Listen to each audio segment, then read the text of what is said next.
everyone and welcome to Statistical channel. So in this video I'm going to share that we have compiled all the projects that we have done up until now in our single playlist, and this playlist, and that is C++ beginner projects. And in this project, in this is basically I have compiled and saved all the videos containing the projects that I have built actually.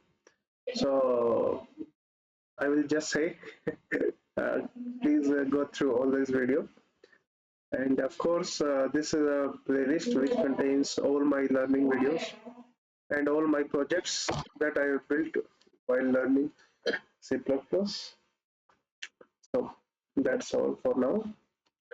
And also it contains projects such as,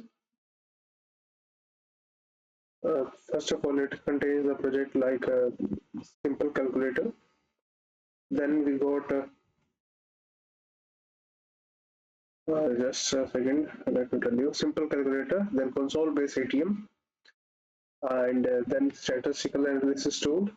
And furthermore, there is one thing that all these projects are basically in the increasing order of complexity. Complexity in the concept that we have decided, or you can say the project idea. So that's all. And yeah. So statistical analysis tool, then number guessing game, then rock paper scissors game, then optics calculator, password strength checker, quiz application, notes tracker, and expense tracker, and student guild manager system. And at last, we have matrix calculator. So basically, these are the 12 projects that we have done up until now, and we have saved that in a single playlist. So please check out this playlist and go through them. So thank you all.